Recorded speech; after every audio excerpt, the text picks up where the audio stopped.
नमस्कार,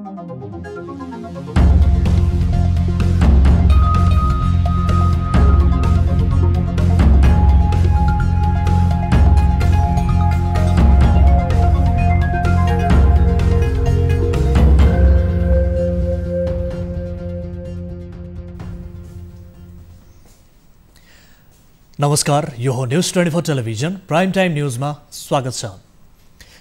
लकडाउनले 2 महिना नाग्यो, आर्थिक सामाजिक गतिविधि ठप्प छ, नागरिक उकुस मुकुसमा छन्, संक्रमणको रफ्तार बढ्दो छ, 4 जनाको ज्यान नै गइसक्यो। तर मरेपछि मात्रै पुष्टि हुन्छ कोरोनाले ज्यान लिएको। सीमावर्ती क्षेत्रमा जनताको बिचल्ली छ। विदेशमा रहेका नागरिक उद्धारका लागि सरकार खोजिरहेका छन्। क्वारेन्टिनको अवस्था यति दयनीय छ कि बसेका मान्छे नै भाग्छन्। संक्रमणको हटस्पट क्षेत्रका स्थानीय सरकारले नसक्ने भन्दै हात नै उठाइसके। समग्र परिस्थिति जटिल उन्मुख छ। तर प्रधानमन्त्री रेकर्डेड बासी भाषण लिएर टेलिभिजनको पर्दामा छाउँछन् र सगौरव घोषणा गर्छन्, यो पनि गरिनेछ, त्यो पनि गरिनेछ। राष्ट्रको कार्यकारी प्रमुखले नागरिकलाई गर्ने सम्बोधन त मृत होस्, तत्कालीन समस्या समाधानका ठोस योजना होस्, राहतका कार्यक्रम आउन्। कुराले चिउरा भिज्दैन भन्ने प्रचलित उखान स्मरण गरेको भए यो जटिल अवस्थामा प्रधानमन्त्रीबाट यति हल्का सम्बोधन आउने थिएन कि? प्रधानमन्त्रीको सम्बोधन रेकर्ड प्लेको प्राविधिक पक्षभन्दा बढी नागरिकलाई विश्वस्त बनाउने अचूक अस्त्र बन्नु पर्थ्यो। अब प्राइम टाइम न्यूजका हेडलाइन्स। विदेशमा समस्या परेका नेपालीलाई स्वदेश फर्काउने प्रधानमन्त्री ओलीको प्रतिबद्धता, होटल र सार्वजनिक स्थललाई क्वारेन्टिन बनाइने। स्वदेश फर्कनुपर्ने अवस्थामा रहेका नेपालीलाई स्वदेश फर्काउने व्यवस्था सम्बन्धी विस्तृत योजना। 8 दिन अघि मृत्यु भएका बाराका एक व्यक्तिमा बल्ल कोरोना पुष्टि, निको हुने 112 पुग्दा देशभर 689 संक्रमित।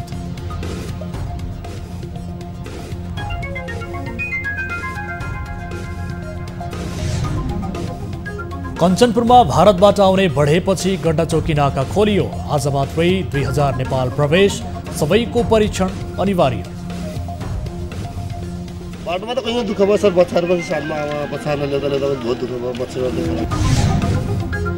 सीमा समस्या समाधानमा भारत अझै उदासीन। दिल्ली स्थित नेपाली राजदूतलाई भारतीय विदेश मन्त्रालयका अधिकारीहरू सम्मले भेट दिएनन्।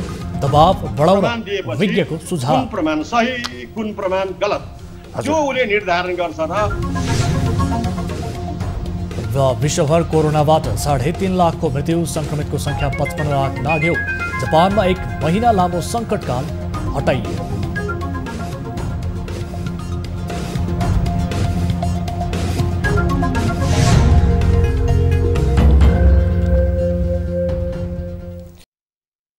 निरन्तर न्यूजमा छौं।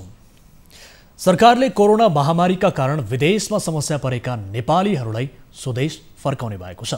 आज राष्ट्रका नाममा सम्बोधन गर्दै प्रधानमन्त्री केपी शर्मा ओलीले स्वदेश फर्कनु पर्ने अवस्थामा रहेका नेपालीलाई स्वदेश फर्काउने व्यवस्था सम्बन्धी विस्तृत योजना सहितको आदेश तत्काल जारी गर्ने बताउनु भएको हो। उहाँले विदेशमा रहेका नेपालीको समस्याको प्राथमिकता र देशभित्रको तयारीका बीच सन्तुलन मिलाउँदै छिट्टै उद्धारको काम सुरु गर्ने विश्वास व्यक्त गर्नुभयो। कोभिड-19 को विश्वव्यापी संक्रमणको कारणबाट उत्पन्न असहज परिस्थितिमा स्वदेश फर्कनुपर्ने अवस्थामा रहेका नेपालीलाई स्वदेश फर्काउने व्यवस्था सम्बन्धी विस्तृत योजना सहितको आदेश तत्काल जारी गरिनेछ। विश्वका जुनसुकै कुनामा अप्ठ्यारोमा परेका आफ्ना देशवासीहरूलाई सरकारले समयमै उद्धार गर्छ। समस्याको प्राथमिकता र देशभित्रको तयारीका बीच सन्तुलन मिलाउँदै यो काम छिट्टै सुरु गरिनेछ। यस्तै सम्बोधनमा प्रधानमन्त्रीले छिमेकी राष्ट्र भारतबाट घर फर्कनेहरूलाई विश्व स्वास्थ्य संगठनको प्रोटोकल अनुसार सीमा पार गर्नुअघि अनिवार्य परीक्षण गर्नुपर्नेमा त्यसो नभएका कारण समुदाय स्तरमा महामारी फैलिएको स्वीकार गर्नुभयो। उहाँले कम्तीमा पनि 2% जनसङ्ख्याको कोरोना परीक्षण गर्ने योजना सरकारले बनाएको बताउनुभयो। क्वारेन्टिनका संख्या वृद्धि गरेर त्यसको स्तर सुधार गर्दै होटल र सार्वजनिक स्थललाई समेत क्वारेन्टिन स्थलको रूपमा प्रयोग गर्ने विषयमा सरकारले योजना अघि सारेको बताउनुभयो। क्वारेन्टिनको संख्या बढाउने र त्यसको स्तरमा पुनरावलोकन गरी व्यापक सुधार गरिनेछ। आवश्यकता अनुसार बन्द अवस्थामा रहेका होटल तथा उपयुक्त सार्वजनिक संरचनाहरूलाई समेत क्वारेन्टिनको रूपमा प्रयोग गर्ने बारेमा समेत योजना बनाइएको छ। सम्बोधनमा महामारीका कारण स्थगित भएको माध्यमिक शिक्षा परीक्षा एसईई का सन्दर्भमा शिक्षा मन्त्रालयले छिट्टै प्रबन्ध मिलाउने प्रधानमन्त्रीको दाबी थियो। नेपालमा एकजनामा कोरोना संक्रमणबाट मृत्यु भएको छ। वीरगञ्जको नेशनल मेडिकल कलेजमा मृत्यु भई अन्त्येष्टि गरिसकिएका एक व्यक्तिमा कोरोना संक्रमण पुष्टि भएको हो। स्वास्थ्य तथा जनसङ्ख्या मन्त्रालयका अनुसार 70 वर्षीय वृद्धको जेठ 4 गते राति मृत्यु भएको हो। 12 का वृद्धमा मृत्युपछि मात्रै कोरोना संक्रमण पुष्टि भएको थियो। वीरगञ्ज स्थित प्रयोगशालामा परीक्षण गर्दा रिपोर्ट शङ्कास्पद आएपछि उनको स्वाब पुनः परीक्षणका लागि काठमाडौँको राष्ट्रिय जनस्वास्थ्य प्रयोगशालामा पठाइएको थियो।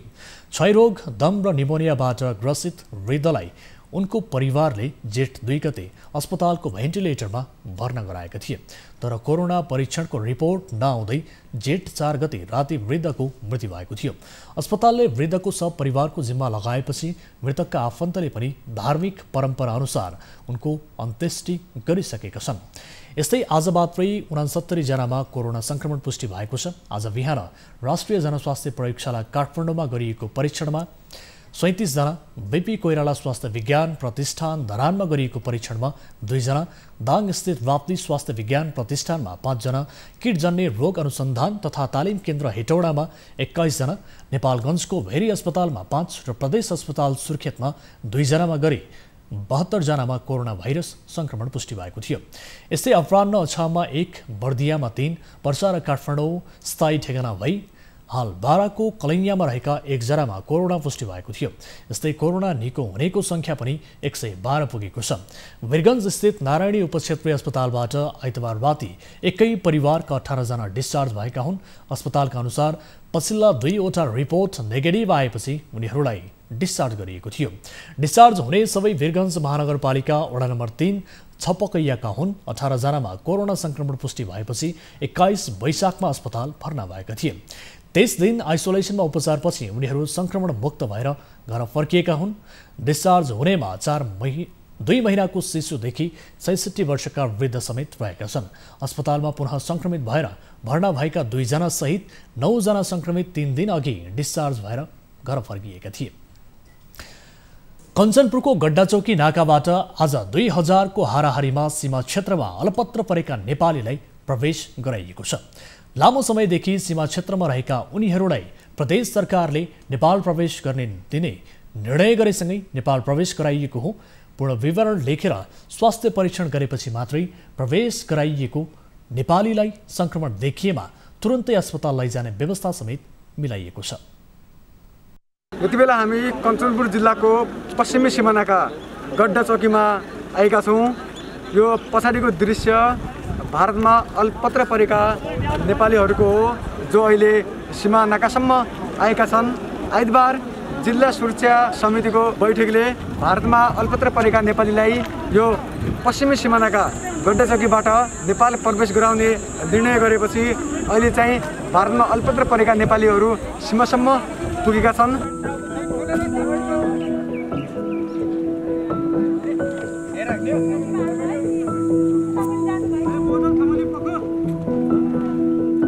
बाटोमा घामको पानी खान मिल्यो नि अहिले पानी मिल्यो जस्तो हो अलिकति। हजुर, जस्तै घामले खुट्टा खोलेको छ, प्लास्टिकका जुत्ता छन्, जस्तै चप्पल छ, भोका खाना खाएको छैनौँ, भोकै छौँ। 2 महिना क्वारेन्टाइनमा रहे, 2 महिना क्वारेन्टाइनमा अरू 25 दिन हस्पिटल सुसना दिवाली हजुर, टाउको खुट्टा हड्डी बाँच्छ कि हजुर अप्सन हो त्यहाँबाट आयो 2 महिना के भन्ने ठिकै छ। आफ्नो देशमा फर्केर आयो, आफ्नो छोरा परिवारको पनि मुख देख्नु भएन, आफ्नो दाजुभाइको पनि मुख देख्नु पाइन्छ। दुःख त बहुत भयो सर। कोही ठाउँमा पैदल हरियो, कोही ठाउँमा गाडी भेटिएन, त्यही कारणले अब यस्तै बाटोमा त कहीँ दुःख भयो सर। बच्चाहरू पछि सालमा अब बच्चाहरूलाई ल्याउँदा ल्याउँदा बहुत दुःख भयो। बच्चाहरूले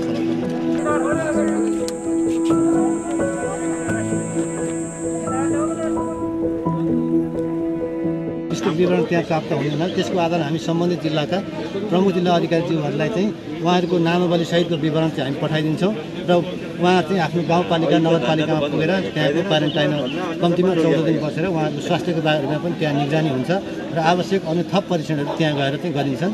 यसरी हामीले पूर्ण व्यवस्थित रूपमा र आज खास गरी यसरी ठुलो सङ्ख्यामा नेपालीहरू चाहिँ भारतबाट भित्रिरहेको अवस्थामा यहाँ कञ्चनपुरमा हामीले आन्तरिक रूपमा लकडाउनलाई धेरै कडाइ गरेका छौँ ताकि अरू यहाँका स्थानीय मानिसहरू चाहिँ घर बाहिर ननिस्किनुहोस्।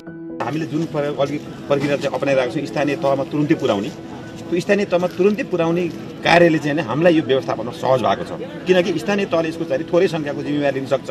अब हामीले लार्ज स्केलको जिम्मेवारी लिन सक्दैनौँ, ठुलो चाहिँ क्यान्टोनमेन्ट बनाउने चाहिँ कुरा भएन। जुन प्रक्रियाबाट प्रणालीबाट काम गरेर जुन मोडालिटी अपनाइरहेको छौँ यसले चाहिँ छिटो छरितो स्थानीय तहसम्म पुर्याउन सकियो भने व्यवस्थित हुन्छ। आखिर नेपालमै जन्मिनु हुर्किनु भएको मान्छे हो, एडजस्ट भएकै मान्छेहरू हो। अब अहिले यसको चाहिँ सङ्क्रमित भएर आउने अथवा सङ्क्रमित हुने भन्ने कुरामा त अब इच्छाले होइन, परिस्थितिले चाहिँ भएको पनि होला, त्यसलाई चाहिँ सजगता अपनाउनु जरुरी छ हामीसँग। यसरी भारतमा अल्पत्र परेका नेपालीहरूलाई नेपाल प्रवेश गराउँदा उनीहरूको स्वास्थ्य परीक्षण र उचित क्वारेन्टाइनको व्यवस्थापन गर्न सके नेपालमा कोरोना रोकथाम तथा नियन्त्रणमा टेवा पुग्ने देखिन्छ। न्युज 24 का लागि टिभी जर्नलिस्ट सुरेशबाट कञ्चनपुर। कोरोना भाइरस संक्रमितको संख्या बढ्दै गएपछि मोरङले सुरक्षा व्यवस्था कडा पारेको छ। सीमा नाका बन्द भए पनि भारतबाट लुकीछिपी नेपाल प्रवेश गर्नेको संख्या बढेसँगै जोखिम पनि बढेको छ। अहिले सीमा नाकामा नेपाल प्रहरी र सशस्त्र प्रहरीले निगरानी समेत बढाएका छन्। विराटनगर स्थित जोगमुनिको बोर्डर हो र यो अस्ति चैत 11 गतेदेखि नै बन्द छ। यहाँबाट कोही पनि आवाजावज गरेका छैनन्। जस्तै खुल्ला बाटोबाट केही नेपालीहरू भारतबाट नेपालमा भित्रिएका छन् भने यो नाका चाहिँ पूर्ण रूपले बन्द गरिएको छ।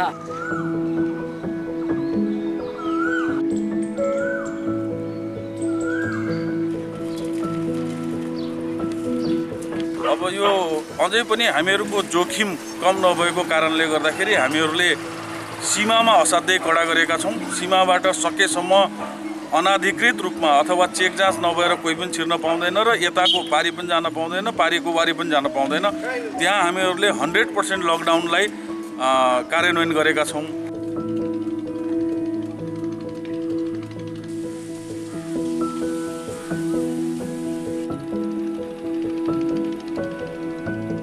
मोरङमा 63 किलोमिटर सिमाना रहेको छ, जुन खुल्ला सिमाना हो र त्यो 63 किलोमिटर सिमानामा चाहिँ प्रत्येक 5 किलोमिटरमा चाहिँ यसरी सशस्त्रले र नेपाल प्रहरीले टेन्टहरू टाँगेका छन्, जहाँ चाहिँ नेपाल र भारतको सिमानामा 800 प्रहरी, नेपाल प्रहरी र सशस्त्र प्रहरी गरेर 800 प्रहरीहरू सुरक्षाकर्मीहरू खटेका छन्। अब यो लकडाउनको अवधिमा हामीले सीमा सुरक्षा चाहिँ हाम्रो सामर्थ्यले भ्यासम्म गऱ्यौँ।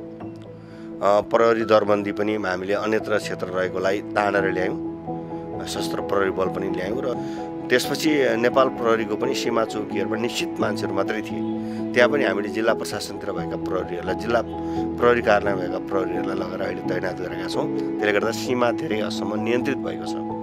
अब यो हामीले यसलाई रेगुलर गर्ने गरेको होइन, अस्थायी प्रावधान हो, अस्थायी व्यवस्थापन हो र त्यसरी गरेको हुनाले हामी यसलाई सीमा व्यवस्थित भएको छ र अब यसको सन्दर्भमा चाहिँ अरू थप हामीले आगामी दिनमा कसरी जानुपर्छ भन्ने कुरा चाहिँ हाम्रा अहिलेसम्मका अभ्यास प्राप्त उपलब्धिलाई अध्ययन गरेर हामी आगामी दिनमा गर्छौँ।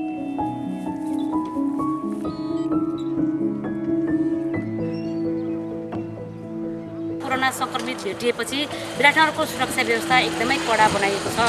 न्युज 24 टेलिभिजनका लागि तारा आचार्य, विराटनगर। नेपालले अतिक्रमित भूमि समेटेर पूर्ण नक्सा जारी गरेपछि वार्ताका लागि भारत लचिलो हुने अपेक्षा थियो, तर 3वटा कूटनीतिक नोटको बेवास्ता र तारन्तारको वार्ताको आग्रह टार्दै आएको भारतले विवाद समाधान होइन बढाउने हो कि भन्ने शङ्का बढ्न थालेको छ। वार्ताका लागि भारत अझै अनिच्छुक रहेको अवस्थामा मुद्दाको अन्तर्राष्ट्रियकरणको विकल्प नदेख्ने विज्ञले हालै जारी गरेको नक्सा तत्काल राष्ट्रसङ्घमा बुझाएर भारतलाई थप दबाव दिनुपर्ने सुझाउन थालेका छन्। एक रिपोर्ट। हाम्रो कूटनीतिक नोटको जवाफ चाहिँ गैर कूटनीतिक ढङ्गले नेपालको राष्ट्रिय स्वाभिमान, नेपालको राष्ट्रिय अस्मिता र स्वतन्त्र निर्णयको हाम्रो जुन एउटा हाम्रो आफ्नो अधिकार छ त्यो कुरालाई समेत चुनौती दिँदै गैर कूटनीतिक ढङ्गले अलिकति धम्कीपूर्ण भाषाहरू प्रयोग गरिसकेपछि अब हामीले त्यस पछाडि स्वाभाविक रूपले नक्सा सार्ने गर्नु पर्थ्यो, गऱ्यौँ। भारतको सरकार नेतृत्व र उच्च अधिकारीले दिल्ली स्थित नेपाली राजदूतसँग भेट्न समेत नचाहेको परराष्ट्र मन्त्रीकै भनाइले ऊ तत्काल वार्ताका लागि तयार छैन भन्ने स्पष्ट हुन्छ। यसले वार्ताबाटै समाधान खोज्ने नेपालको उद्देश्यमा ठेस पुर्याउँदा विवाद तत्काल अन्तर्राष्ट्रियकरण नगर्ने निर्णय सच्याउनु पर्ने बाध्यता क्रमशः सिर्जना गर्नेछ। तर भारतकी सानो भए पनि समूह, सीमित सञ्चार माध्यम र नेपाल मामलाका केही जानकारले वार्ताका लागि भारतीय संस्थापनमा दबाव बढाइरहेका छन्। भारतीय दैनिक पत्रिका द हिन्दू र इन्डियन एक्सप्रेस लगायतले नक्सा युद्धले नेपाल भारत सम्बन्ध बिग्रिने भन्दै वार्तामै जोड दिन भारतलाई आग्रह गरिसकेका छन्। नेपालले मुद्दा अन्तर्राष्ट्रियकरण गर्दा भारत झनै चेपुवामा पर्ने उनीहरूको विश्लेषण छ। काला पानी नेपाल का हिस्सा है। इसको 62 के बाद जब चीन से लड़ाई हुई थी, राजा महेंद्र से अनुरोध करके भारत सरकार ने कुछ समय के लिए उसे लिया था। कार्तिकमा भारतले आफ्नो भूभाग समेटेर नक्सा जारी गरेपछि नेपालले आपत्ति जनाउँदै वार्ताको आह्वान गर्दा ऊ तयार भएन।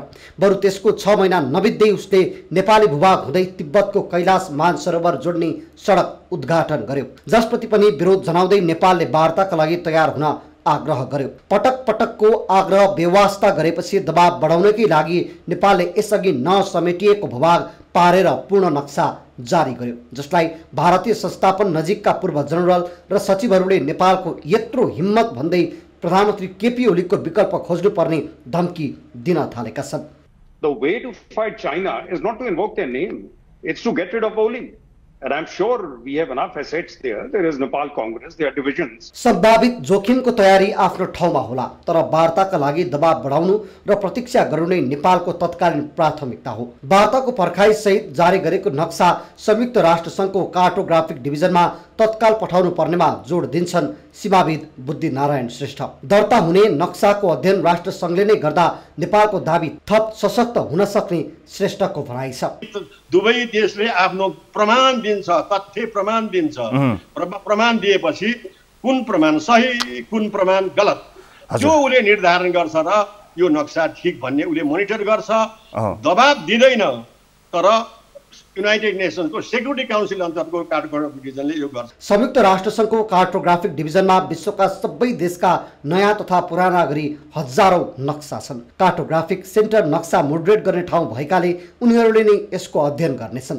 अध्ययनका आधारमा विवादित देखिएपछि दुवै पक्षसँग भएको प्रमाण पेश गर्न राष्ट्रसङ्घले आग्रह गर्नेछ। त्यसबेला प्रमाण भारत समक्ष होइन, राष्ट्रसङ्घले पेश गर्नुपर्ने परिस्थितिले मुद्दा स्वतः अन्तर्राष्ट्रियकरण हुने जानकार बताउँछन्।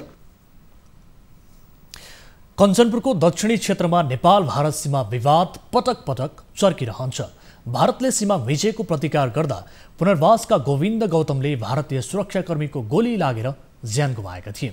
मिचिएको सीमाको सर्वेक्षण गरी समाधान गर्न सरकारी टोली पुगे पनि समस्याको समाधान भने कहिल्यै पनि हुन सकेन।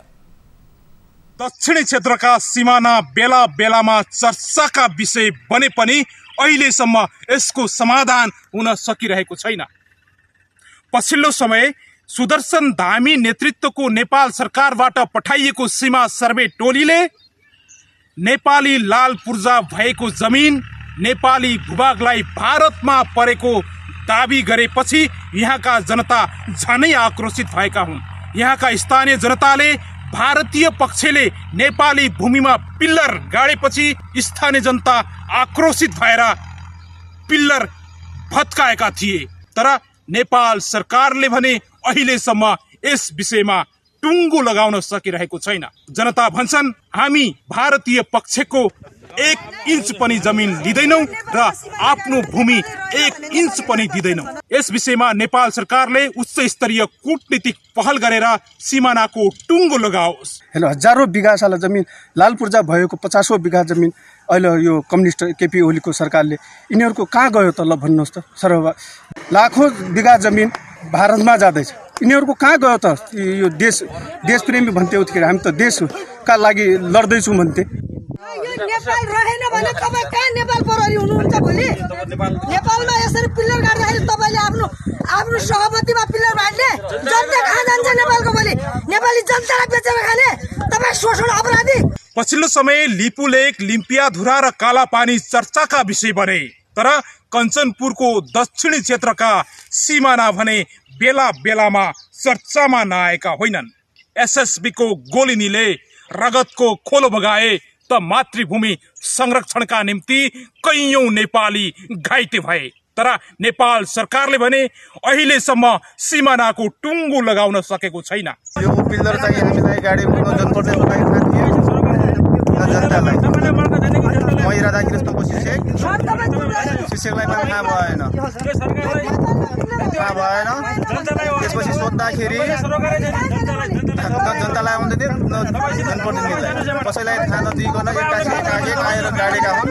यो सर जाने हाम्रो नदी भनेको त्यो नदी हो सर, यो बोर्डर भनेको त्यो नदी सुरु गर्यो त्यो नदीसम्म हाम्रो सबै साथीहरूको लाल बुर्जा छ किसानहरूको। यस विषयमा नेपाल सरकारले उच्च स्तरीय कूटनीतिक पहल गरेर सिमानाको टुङ्गो लगाओस्, हामी यति भन्छौं। न्यूज 24 का लागि कञ्चनपुरको बेलौरीबाट शीतल भट्टको रिपोर्ट। यता कञ्चनपुरका भीमदत्त नगरपालिका 12 की वडा सदस्य भारतबाट आएर क्वारेन्टिनमा नबसी घरमै बसेपछि स्थानीय आक्रोशित बनेका छन्। भारतबाट आएकालाई क्वारेन्टिनमा राख्ने गरे पनि वडा सदस्य नै घरमा बसेपछि स्थानीयले विरोध जनाएका हुन्। तर वडा सदस्य द्रौपदी जोशीले भने आफू क्वारेन्टिनमा बस्न तयार रहेको तर बिरामी भएकाले क्वारेन्टिनसम्म पुग्न नसकेको स्वीकार गरेकी छन्। यति बेला हामी कञ्चनपुर जिल्लाको भीमदत्त नगरपालिकाको वडा नम्बर 12 मा आएका छौँ। नेपाल सरकारले भारतबाट नेपाल प्रवेश गरेका हरेक व्यक्तिले क्वारेन्टाइनमा बस्नुपर्ने निर्णय गरेको छ। तर यहाँ जनप्रतिनिधिले नै यो नियमको पालना गरेका छैनन्। 3 दिन अगाडि भारतबाट नेपाल प्रवेश गरेका वडा नम्बर 12 का महिला सदस्य द्रौपदी जोशी भारतबाट आएर आफ्नै घरमा बसेका छन्, न त उनलाई क्वारेन्टाइनमा राखिएको छ। यसरी भारतबाट नेपाल प्रवेश गरेका जनप्रतिनिधि क्वारेन्टाइनमा नबस्दा स्थानीय भने अहिले विरोधमा उत्रेका छन्। यार हम तो गाँव पड़ोस बस इकेला घर यार हाम्रो त्यो मान्छे हैन एकजना हाम्रो कार्यपालिका सदस्य पनि हुन् अनि यहाँ वडाको सदस्य महिला सदस्य हुन्। उनलाई अस्ति ल्याइएर वडाकै सहयोगमा ल्याइएर घरमा राखिया छ। हामी पनि सेफ बस्छौँ, उहाँहरू पनि सेफ बस्छौँ भन्ने कुरालाई हामीले मध्यनजर गरेर वडा अध्यक्षलाई पुलिस प्रशासन सबैलाई फोन गरेर अहिले भर्खरै यत्रो बेला मोबाइल देख्नु भएको छ। अनि उहाँ इन्डियाबाट कसरी आयो, त्यहाँ इन्डियामा कतिजना मान्छे छन्, त्यहाँ धेरै मान्छे छन्, उहाँ एक्लै मान्छे कसरी गए, अनि वडा अध्यक्षले स्कुटी पठाएर कसरी उहाँलाई एक्लै ल्याउनु भएको छ। उनलाई हामीले के भनेको भने सामान्य क्वारेन्टाइनमा बस्नुहोस्, तपाईँ आफ्नो लुगा बिस्तारा सबै कुरोहरू लगेर आफ्नो स्थानीय ठाउँमा बस्दा पनि राम्रो हुन्छ, त्यही भएर बसिदिनुहोस् भन्दाखेरि उनले के भन्यो भने लगभग मेरो घरमै एउटा क्वारेन्टाइन छ, छुट्टै कोठा छ, म छुट्टै कोठामा बस्छु, मलाई यहीँ बस्न दिनुहोस् भनिसकेपछि हामीले प्रत्येक पटक प्रयासहरू गरेछौँ। अब गाउँबाट पनि प्रत्येक पटक विरोध नआएको होइन, अहिले पनि यो मास्टर देखिराख्नु भएको छ, यही छ। म हिजोदेखि म प्रयासमा छु, अहिले पनि मैले बिहानदेखि म प्रयासमा छु। मैले भने अध्यक्ष मेरो व्यवस्था हुन्छ कि नभनेर भारतबाटै फोन गरेको हो। उनले भन्यो ठिकै छ, होम क्वारेन्टाइनमा बस्नु होला, हजुरको अलग्गै घर छ त्यहीँ बस्नु होला भनेर म हिँडेको। म त हिँड्ने पनि थिएन, उहीँ बस्ने थिएँ 2-4 महिना, त्यस्तो अवस्था थियो मेरो। म बिरामी हुँ, म यहाँ मुटुको बिरामी हुँ, म कतै हिँड्न सक्दैन। बढी मुस्किलले त्यहाँबाट झोलङ्गेबाट आया हौँ, यहाँबाट स्कुटी पठाएर बाबुले स्कुटी कोबाट पठाएर फेरि त्यहाँबाट आफ्नो स्कुटी चलाएर आया हौँ यहाँसम्म, हिँड्नै सक्दैन। त्यो बिरामी मैले अध्यक्षसँग भने कि व्यवस्था के गर्नुभयो कि नै भने हाँ गरिसकेका छौँ भने। अब यहाँ हिजो पनि रातिमा 9 बजे तयार भएर झोला हालेर तयार भएर आऊ भन्यो त कहाँ जाउँ, भागरथी स्कुलमा विवाद भयो भन्यो, वहाँ जनता प्राविमा विवाद भयो भन्यो। अब मैले जाने कहाँ सर 12 बजी राति महिलाहरूले क्या त व्यवस्था गर्नु पऱ्यो नि। उनले व्यवस्था गरिसक्यो भए त म उसै दिन वहीँबाट जान्थेँ, यहाँ घर आउँदै आउँदैन थिएँ। म पनि जनप्रतिनिधि हुँ, मलाई पनि थाहा छ यो मेरो पडोसी हो, यो मेरो गाउँले हो, मेरो बालबच्चा भित्र छन्, पल्लो घरमा बालबच्चा बस्नुहुन्छ। मैले के गर्ने सर भन्नु त, मेरो गल्ती के छ यसमा? त्यस्तो मलाई त सन्चो नभए हुनाले म हिँड्न सक्दैन कि, त्यो समस्या।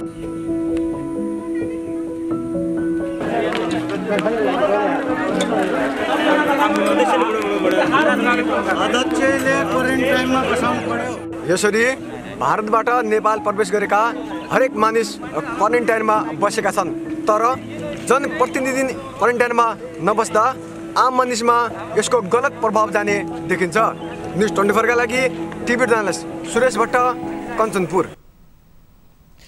न्युजहरू अझै बाँकी छन्, अब समय हो हात धुने ब्रेकको।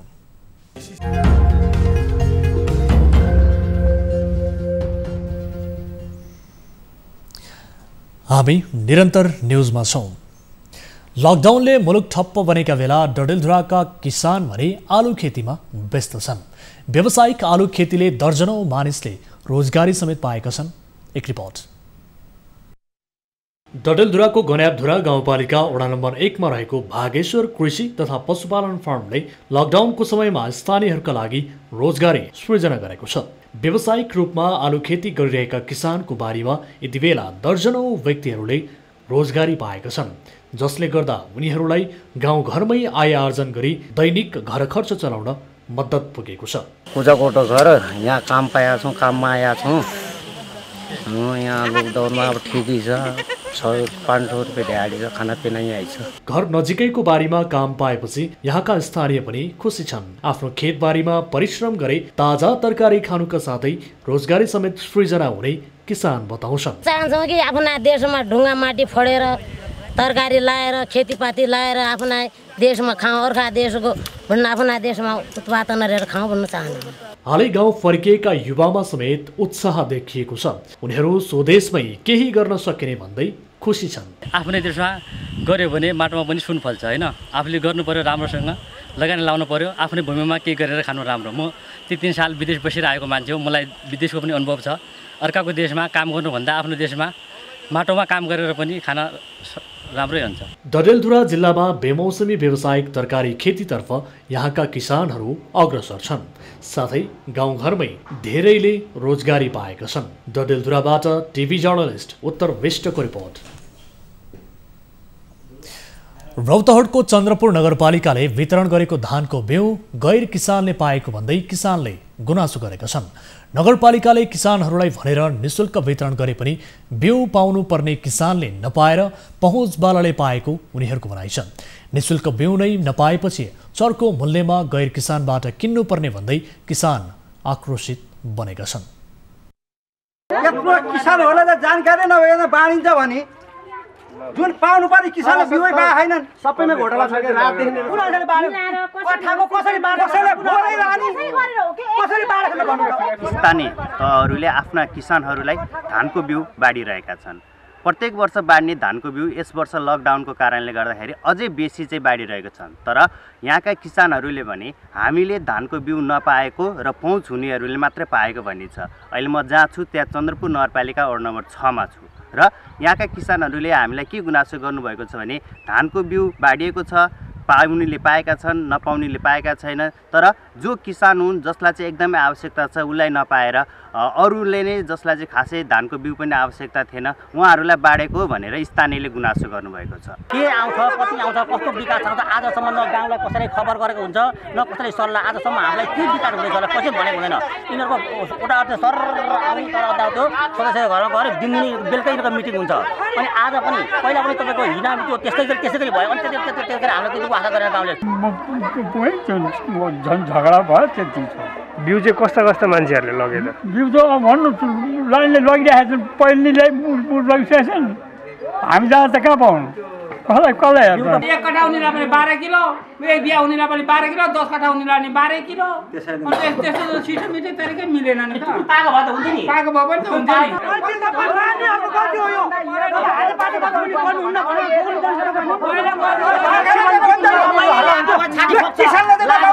मेरो भाइले बिउ पाउनु पर्यो, 2 किलोको दरले नभने 1 किलो दरले सबै किसानहरूले चाहिँ पाउनु पर्यो भने मेरो भाइ बिउ लिनु भने बिउै छैन। त्यहाँ त आफ्नो आफ्नो हात छ, यस्तो आफ्नो आफ्नो हात छ, हाम्रो त पाउँदैन भन्यो। हामी करिब 800-900 घरधुरीहरू किसान हुनुहुन्छ र त्यो अवस्था हेर्दाखेरि त्यो बिउ पुग्ने सम्भावना त एकदमै कमै छ। तै पनि हामीले त्यो क्राइटेरिया राखेर हामीले वितरण गर्ने काम गरेका छौँ। पक्कै पनि जसले पाउनुपर्ने हो उसले नपाएको भन्ने कुरा हामीले प्रष्टै बुझ्न सक्छौँ। जनप्रतिनिधिको कुरा सुन्दा उहाँहरूले हामीले नियमपूर्वक बाँडिरहेको छु पनि भनिरहनु भएको छ। तर फिल्डमा गएर किसानहरूको कुरा सुन्दा हामीले पाएकै छैनौँ भन्ने कुराहरू उहाँहरू गर्नुभएको छ।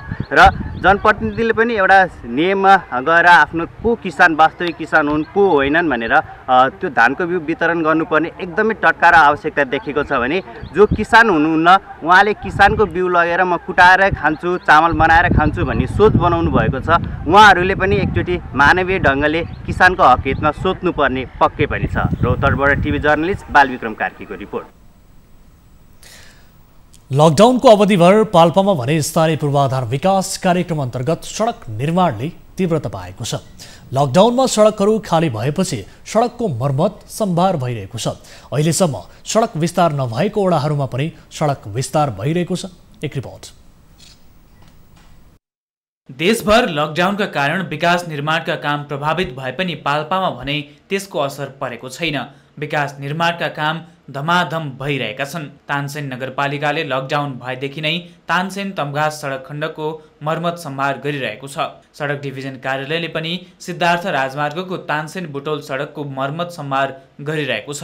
साँघुरो भएकाले विभिन्न समयमा हुने दुर्घटनालाई मध्यनजर गर्दै सडक चौडा र घुम्ती फराकिलो बनाउने काम भइरहेको हो। हामीले अहिले जुन एउटा बाटोको लागि पैसा छुट्याएको छौँ, समयमै पैसा सिद्धिएन भने, समयमा सम्पन्न भएन भने अरू पनि धेरै समस्या पर्ने हुँदाखेरि हामीले लकडाउनको अवसरलाई उपयोग गरेर हामी यो बाटो खन्ने काम गरिरहेका छौँ।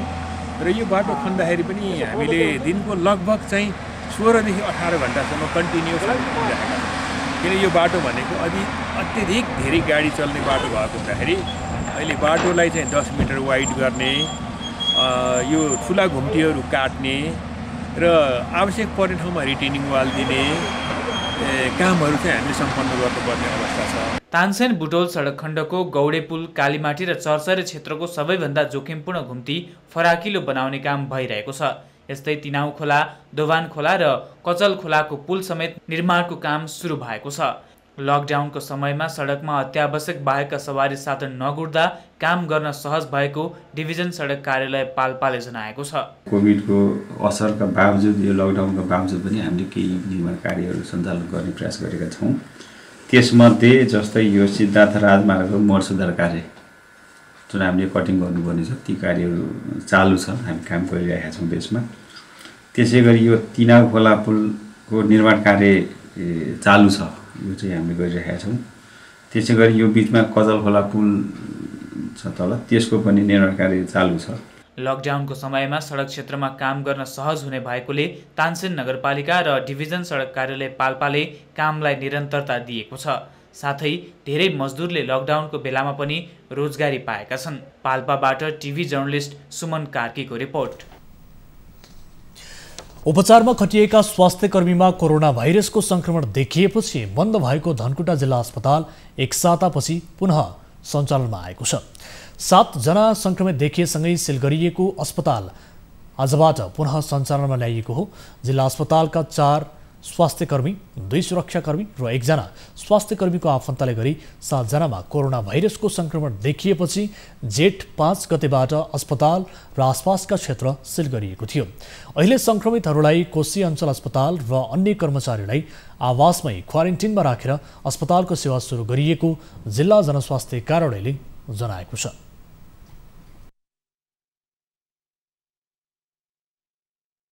यसलाई व्यवस्थापन गर्ने भन्ने कुरा छ। अब हामीले सट्टै हेर्दाखेरि बिरामीबाट स्वास्थ्यकर्मीमा आयो कि, स्वास्थ्यकर्मीबाट बिरामीमा गयो कि, सुरक्षाकर्मीबाट स्वास्थ्यकर्मीमा आयो कि, स्वास्थ्यकर्मीबाट चाहिँ सुरक्षाकर्मीमा गयो भन्ने कुरा चाहिँ हालसम्म अब सिनारियो प्रष्ट देखिएको छैन।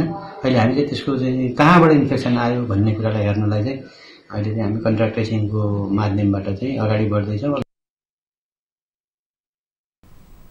धरान घोपा क्याम्पबाट 3 जना चिकित्सक, 4 जना नर्सिङ कर्मचारीलाई अस्पतालमा ल्याई हाललाई इमर्जेन्सी र प्रसुति सेवा मात्र सञ्चालन गरिएको छ। धनकुटामा हालसम्म 197 जनाको PCR परीक्षण गरिएकोमा 180 जनाको रिपोर्ट आएको छ, जसमध्ये 7 जनामा पोजिटिभ आएको छ भने बाँकी 173 जनाको रिपोर्ट नेगेटिभ आएको छ। अब जनबजेट सम्बन्धी प्रसङ्ग।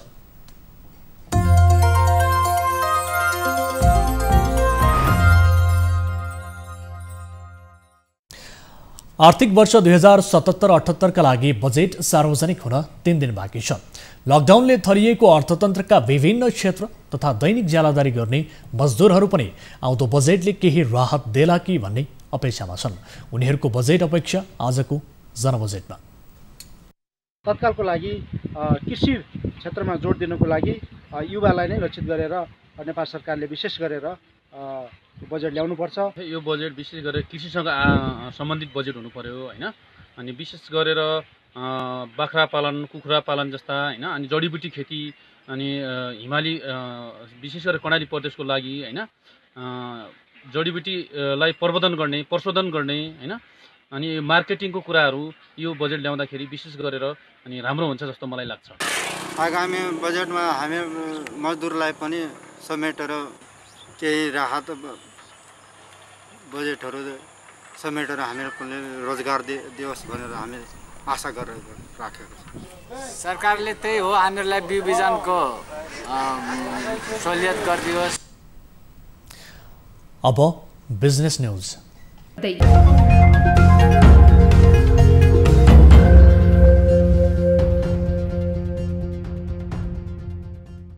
आगामी बजेटमा कोरोनाबाट प्रभावित भएका उद्यम व्यवसाय र श्रमिक मजदुरको लागि आर्थिक प्याकेज ल्याउन निजी क्षेत्रले माग गरेको छ। सरकारले उद्यमी व्यवसाय र मजदुर वर्गको लागि तत्काल कार्यक्रम नल्याएको भन्दै निजी क्षेत्रका उद्यमी व्यवसायीहरूले गुनासो गरेका छन्।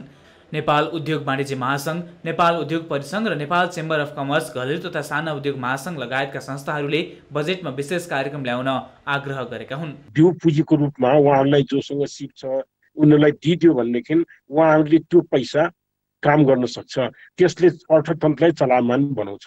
लकडाउनबाट थला परेको उद्योग प्रतिष्ठान र श्रमिक मजदुरको लागि सरकारले व्यवस्था गरेको भन्दै निजी क्षेत्रका उद्यमी व्यवसायीहरूले विशेष आर्थिक प्याकेजको कार्यक्रम ल्याउन ढिलो भएको गुनासो गरे। हामीले यो हाम्रो अर्थतन्त्रको रिकभरीको लागि न्यूनतम जीडीपी को 5% सम्म राहत प्याकेज, त्यसलाई स्टिमुलस प्याकेज भन्छौँ, त्यो ल्याउनको लागि हामीले मन्त्रीज्यूलाई सुझाव दिएका छौँ। उद्यमी व्यवसायीहरूले रोजगारी सिर्जना गर्ने र वित्तीय क्षेत्रबाट पनि कर्जा तथा ब्याजमा सहुलियत हुनुपर्ने माग गरेका छन्। बेरोजगारी र श्रम समस्या हल गर्न सरकारी स्तरबाट पनि कार्यक्रम ल्याउन माग गरेका छन्।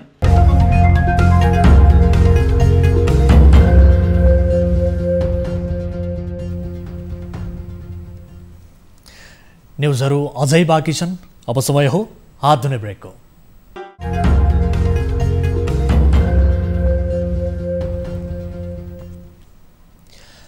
हामी निरन्तर न्युजमा छौँ। अब स्पोर्ट्स न्युज।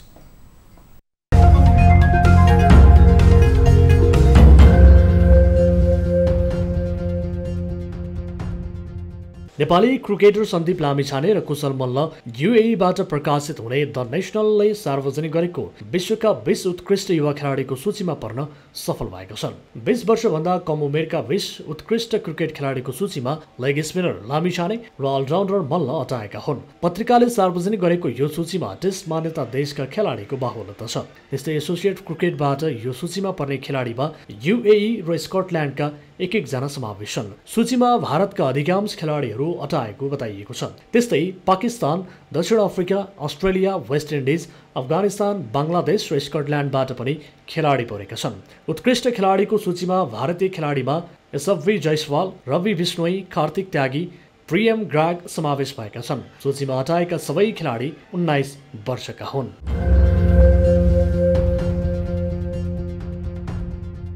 भारतको चर्चित फ्रेन्चाइज इन्डियन प्रिमियर लिग सुचारुका लागि अन्तिम निर्णय सरकारले गर्नुपर्ने बताइएको छ। विश्वभर फैलिएको कोरोना भाइरसका कारण रोकिएको आइपिएल सुरु गर्ने नगर्ने बारे अन्तिम निर्णय बीसीसीआईले नभई सरकारले गर्नुपर्ने खेलकुद मन्त्री किरण रिजिजुले बताएका छन्। अनिश्चितकालका लागि स्थगित भएको आइपिएल आयोजनाका लागि बीसीसीआईले आन्तरिक रूपमा छलफल गरेको बताइएको छ। टी20 विश्वकप रद्द भएको खण्डमा त्यही समयमा आइपिएल गर्ने दाउमा बीसीसीआई रहेको बुझिएको छ। तर खेलकुद मन्त्री रिजिजुले आइपिएल सुचारू गर्नका लागि सबैको स्वास्थ्यमा जोखिम नहुने बारे ग्यारेन्टी दिएपछि मात्र आयोजनाका लागि ग्रीन सिग्नल मिल्ने बताए। तर पनि भारत सरकारले सबै निर्णयको जिम्मा लिएकाले आइपिएल बारे अन्तिम निर्णय सरकारले नै गर्ने उनको भनाइ छ।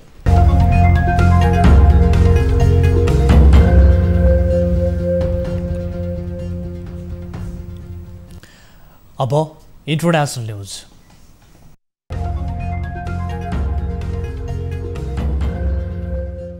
जापानी प्रधानमन्त्री सिन्जो आबेले देशभर जारी गरिएको सङ्कटकाल हटाइएको घोषणा गरेका छन्। त्यसैगरी प्रधानमन्त्री आबेले अन्य क्षेत्रमा लगाएको प्रतिबन्ध पनि अन्त्य गरिएको बताइएको छ। सोमबार राष्ट्रको नाममा सम्बोधन गर्दै उनले देशव्यापी जारी गरिएको सङ्कटकाल अन्त्यका लागि बनाइएको कडा मापदण्ड पूरा भएकाले सङ्कटकाल अन्त्य भएको बताए। मेको मध्यदेखि जापानका अधिकांश क्षेत्रमा प्रतिबन्ध हटाइएको थियो। कोभिड-19 को प्रकोप नियन्त्रणका लागि लगाइएको स्वास्थ्य सङ्कटकाललाई टोकियो महानगर क्षेत्र तथा हकाइडोमा जारी राखे पनि सोमबारदेखि उक्त शहरमा समेत सङ्कटकाल हटाइएको हो। अन्य मुलुकको तुलनामा जापानमा कोरोना संक्रमितको अवस्था कम भएको बताइएको छ। जापानमा हालसम्म कोरोना संक्रमितको संख्या 16,550 पुगेको छ भने 820 जना कोरोना संक्रमितको मृत्यु भएको छ। भारतमा 2 महिनादेखि बन्द रहेको आन्तरिक उडान सोमबारदेखि सुरु भएको छ। भारतीय सञ्चार माध्यमका अनुसार भारतका विभिन्न प्रान्तहरूको बीचमा लामो समयको वार्तापछि सबै राज्य आन्तरिक उडानका लागि सहमत भएका हुन्। भारतको सरकारले यो चरणको लकडाउनमा प्रान्तलाई नै लकडाउन कस्तो बनाउने भन्ने कुराको निर्णय लिने अधिकार दिएको छ। सोही कारण प्रान्तहरूले नै आन्तरिक उडान खोल्ने निर्णय गरेका हुन्। विमानमा आवश्यक सतर्कता अपनाइने र प्रभावित क्षेत्रका मानिसहरूलाई परीक्षण गराएर मात्र पठाउने सहमति जुटेसँगै सबै राज्यको बीचमा आन्तरिक उडान खोल्ने सहमति जुटेको छ। यद्यपि सोमबारको लागि तय गरिएको धेरै उडानहरू भने रद्द भएका छन्। राजधानी सहर दिल्ली र बेंगलुरुका करिब 100 उडान रद्द भएका छन्, जसमध्ये 82 वटा दिल्लीको उडान रद्द गरिएको छ भने बेंगलुरुका 20 उडान रद्द भएका छन्। मानिसहरूले टिकट काटेर विमानस्थल आउँदा बिना कुनै सूचना विमानको उडान रद्द भएको भन्दै आक्रोश व्यक्त गरेका छन्। दक्षिण अफ्रिकाको सुनखानीमा कार्यरत 164 जना कर्मचारीमा कोरोना संक्रमण देखिएपछि विश्वकै गहिरो सुनखानी पेनेङ सुनखानीको काम बन्द भएको छ। 1 महिना बन्द भएको यो सुनखानीमा पुनः काम सुरु भएको 1 महिना भएको थियो। कोरोना संक्रमण रोक्न मार्चमा 1 महिना लकडाउन गरिएको थियो। उक्त समय सुनखानी बन्द गरिएको थियो। पेनेङ सुनखानीका एग्लो गार्डले सुनखानीमा कार्यरत सबैलाई आइसोलेसनमा राखिएको छ।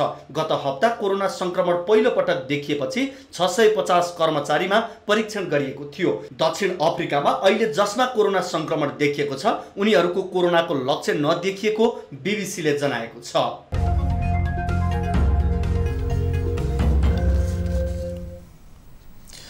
अब विष्णु ढुङ्गानाका साथमा फटाफट न्यूज।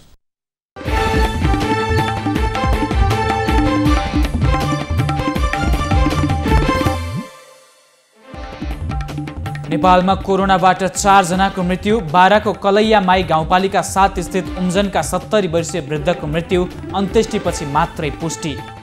8 दिन अघि नै मृत्यु भएका संक्रमितको अन्त्येष्टिमा 50 जना बढीको सहभागिता। उपचार गरेको नेशनल मेडिकल कलेजले गम्भीर लापरवाही गरेको आफन्तको आरोप। दाह संस्कार गरिसकिएका वृद्धमा कोरोना पुष्टि भएपछि बाराको करैयामाई गाउँपालिका 7 उम्जन गाउँ सिल गरियो। आफन्त र गाउँलेलाई घरमै बस्न आग्रह। नेपालमा कोरोना संक्रमित हुनेको संख्या 700 नजिक, 122 जना निको, 567 जना आइसोलेसनमा।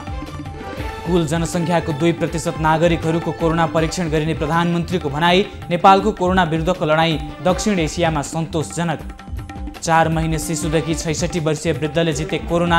नारायणी उपक्षेत्रीय अस्पतालबाट आइतबार राति एकै परिवारका 18 जना डिस्चार्ज। विश्वभर कोरोना भाइरसबाट 55,23,000 भन्दा बढी संक्रमित, 3,47,000 बढीको मृत्यु, 23,14,000 बढीलाई निको। होटलमा क्वारेन्टाइन बसेको प्रति व्यक्ति न्यूनतम 3,000 लाग्ने। एक्लै बसे 3 देखि 10,000 र 2 जना बसे 5 देखि 10,000 शुल्क लिने हानको प्रस्ताव।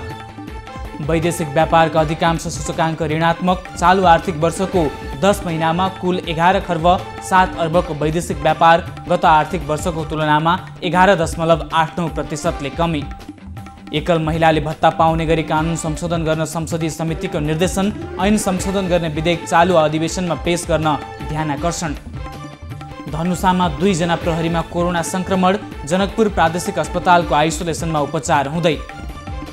भारतमा 2 महिनापछि आन्तरिक उडान सुरु। प्रभावित क्षेत्रका मानिसहरूको परीक्षण गरेर मात्र पठाउने सहमति। त्रिभुवन शिक्षण अस्पतालमा पीसीआर विधिबाट कोरोना परीक्षण सुरु। कीर्तिपुरमा रहेको पीसीआर मेसिन महाराजगञ्जमा सारियो। डाक्टर गोविन्द केसीद्वारा जेठ 20 गतेबाट 2 दिने सत्याग्रह गर्ने घोषणा, सर्वसाधारणको जीविकाको उचित व्यवस्था र नेपाली भूमि फिर्ताको प्रक्रिया सुरु गर्न माग। इलाम 5 थर सीमावर्ती राँके बजारमा ट्रक र मोटरसाइकल एक आपसमा ठोकिँदा ड्युटीमा रहेका प्रहरी हवलदार नवीन बस्नेतको मृत्यु। महोत्तरीको रामगोपालपुर नगरपालिका 7 मा लागु औषध कारोबारीसँग प्रहरीको भिडन्त, 16 वर्षीय राजन यादवको मृत्यु। कैलालीको गौरी फन्टा नाकाबाट 9 दिनमा 12,000 भन्दा बढी नेपाल प्रवेश, करिब 1,000 को मात्रै कोरोना परीक्षण। कञ्चनपुरमा भारतबाट आउने बढेपछि गड्डा चौकी नाका खोलियो, सबैको परीक्षण अनिवार्य, फारम भर्नुपर्ने। दाङको गरिमा धान पीडित 277 किसानले क्षतिपूर्ति पाउने, क्षतिपूर्तिका लागि 15,88,000 विनियोजन गर्न लम्बही नगरपालिकालाई परिपत्र। राष्ट्रपति विद्यादेवी भण्डारीद्वारा नेपाली इस्लाम धर्मावलम्बीहरूलाई सुस्वास्थ्य तथा दीर्घायुको कामना, प्रधानमन्त्री तथा शीर्ष नेताले दिए शुभकामना। लुम्बिनी प्रादेशिक अस्पताल बुटोलद्वारा कोरोना भाइरस सङ्क्रमितलाई ईद उल फित्रका अवसरमा कपडा र सेवै वितरण। राष्ट्रिय मानवाधिकार आयोगद्वारा सीमा क्षेत्रमा बस्ने नेपालीको अवस्थाबारे अनुगमन प्रतिवेदन सार्वजनिक, आधारभूत मानव अधिकार प्रचलनमा परेको प्रभाव उल्लेख। बजेटबारे पार्टीभित्र छलफल र परामर्श नभएको भन्दै नेकपाभित्र असन्तुष्टि, सचिवालय सदस्य रहेका नेताहरू समेत असन्तुष्ट। जनकपुर प्रादेशिक अस्पतालको आइसोलेसनबाट भागेका सर्लाहीका कोरोना सङ्क्रमित पक्राउ, घरबाटै पक्राउ गरेर पुनः आइसोलेसन कक्षमा लगियो।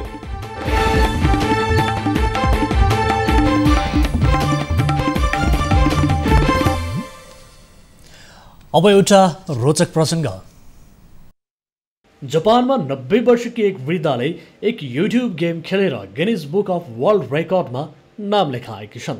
हमाको मौरी गरेकी वृद्धालाई हालै मात्र गिनिज वर्ल्ड रेकर्डद्वारा संसारकै सबैभन्दा पुरानो गेमिङ युट्युबरको उपाधि दिइएको छ। उनलाई मानिसहरू माया गरी गेमिङ ग्रान्ड मदरको रूपमा बोलाउने गर्दछन्। इन्टरनेटमा उनको यही नाम फेमस छ। उनले मिडियासँग कुरा गर्दै गेम खेल्न धेरै मनपर्ने बताएका छन्। उनले 39 वर्षको समयदेखि गेम खेल्न सुरु गरेको बताइन्। उनले सन् 2015 मा आफ्नै एक युट्युब च्यानल बनाएकी थिइन्। उनी आफ्नो च्यानलमा महिनामा 4 देखि 5 वटा भिडियो अपलोड गर्दैछन्। भिडियोमा उनी कल अफ ड्युटी, डुनलेस र NIIR अटोमेटा सहित केही अनलाइन गेम खेल्छिन्। उनी सबैभन्दा धेरै GTA V खेल्न मन पराउँछिन्। उनी उक्त गेम केही दिनसम्मै खेल्न सक्छिन् र उनको 2,70,000 भन्दा बढी सब्सक्राइबर छन्। अब 24 वेदर।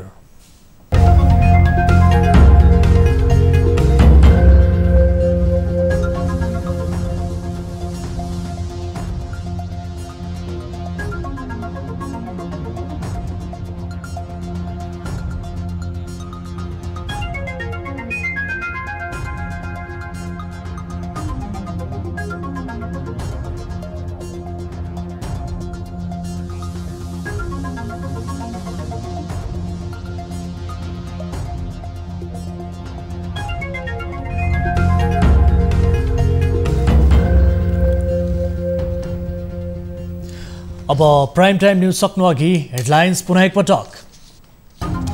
विदेशमा समस्या परेका नेपालीलाई स्वदेश फर्काउने प्रधानमन्त्री ओलीको प्रतिबद्धता, होटल र सार्वजनिक स्थललाई क्वारेन्टिन बनाइने। स्वदेश फर्कनुपर्ने अवस्थामा रहेका नेपालीलाई स्वदेश फर्काउने व्यवस्था सम्बन्धी विस्तृत योजना। 8 दिन अघि मृत्यु भएका बाराका एक व्यक्तिमा बल्ल कोरोना पुष्टि, निको हुने 112 पुग्दा देशभर 689 संक्रमित।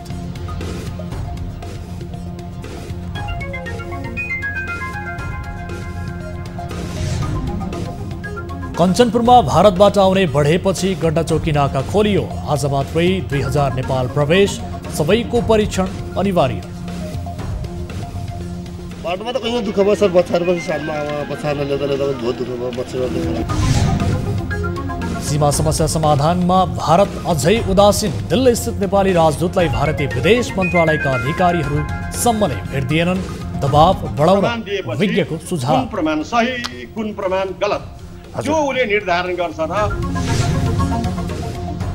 र विश्वभर कोरोनाबाट 3.5 लाखको मृत्यु, संक्रमितको संख्या 55 लाख नाग्यो। जापानमा एक महिना लामो सङ्कटकाल हटाइयो।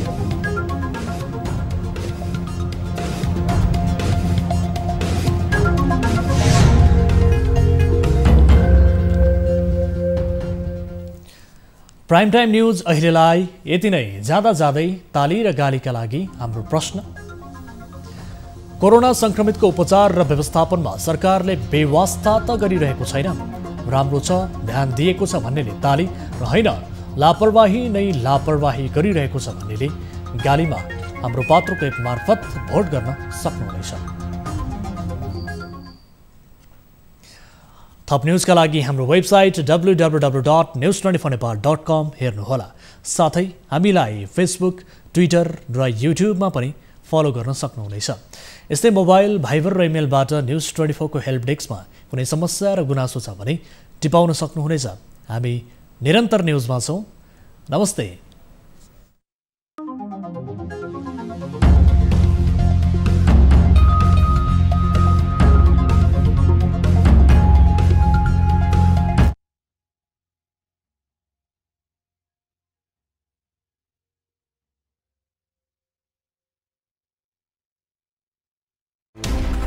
कोरोनाले सिर्जना गरेको संकटमा पल पलका न्यूज अपडेट र हर क्षेत्रको कभरेजका लागि न्युज 24 नेपाल युट्युब च्यानललाई सब्स्क्राइब गर्नुहोला।